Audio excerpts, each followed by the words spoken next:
Kasako Media, tunaangazia maisha, tunaandika kesho. Sasa nini mkakati wa serikali kuhusu haya maeneo ambayo nimeyataja? Leo tunavyoongea, serikali tumepitisha uamuzi kwamba sasa kuanzia bajeti hii ambayo tumeanza kuitekeleza jana, kuanzia utekelezaji wa ilani ya uchaguzi ya sasa ambayo tumeanza kuitekeleza jana, na kuanzia utekelezaji wa dira hii mpya ambayo tumeanza utekelezaji wake jana, tumepanga kuanzia sasa ili tuweze kutibu swala la mtiririko wa fedha ili ziweze kwenda kwenye miradi hii iliyokusudiwa, ili tupate uhakika wa utekelezaji wa miradi hii niliyoisema.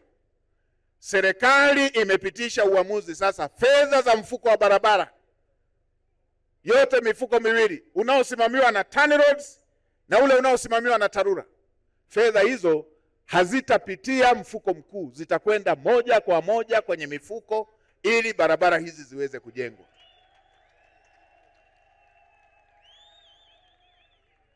Hivyo hivyo na fedha zinazokwenda kwenye umeme, fedha zinazokwenda kwenye mfuko wa REA hazitapita mfuko mkuu, zitakwenda moja kwa moja REA ili kuweza kusambaza umeme kwenye vitongoji ambavyo bado havijapata umeme.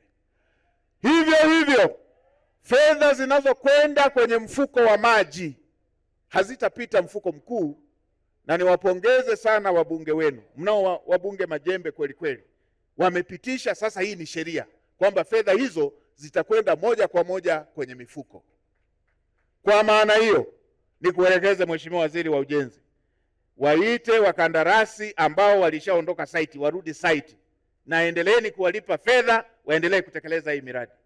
Nimeelekeza barabara hii ya kilomita 9.3, kilomita 25 na hii ya katikati kilomita 40, waite wakandarasi warejee site, ujenzi uweze kuendelea na muendelee kuwalipa fedha ili waweze kuendelea kutekeleza miradi hiyo. Lakini nimeelekeza pia,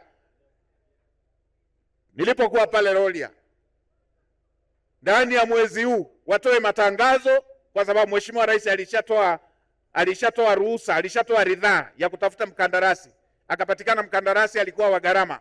Sasa tumeanza mwaka mpya wa fedha, toeni tangazo hilo, pateni mkandarasi haraka ili sehemu ya barabara hiyo na yenyewe kilomita 27 na kuendelea kule kuelekea mpaka mpakani na yenyewe ianze kujengwa. Kwa hiyo ndugu zangu wana Tarime, na nawaomba tusikilizane vizuri,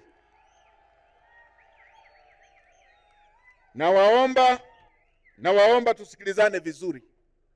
Serikali imejipanga na tumeweka mkakati mpya wa kuitekeleza dira hii, na kwenye miradi hii ya maendeleo tumeweka utaratibu huo wa fedha ziende moja kwa moja, kila zinapokusanywa, kila mwezi zinapokusanywa ziende moja kwa moja kwenye mifuko ya kutekeleza miradi hiyo.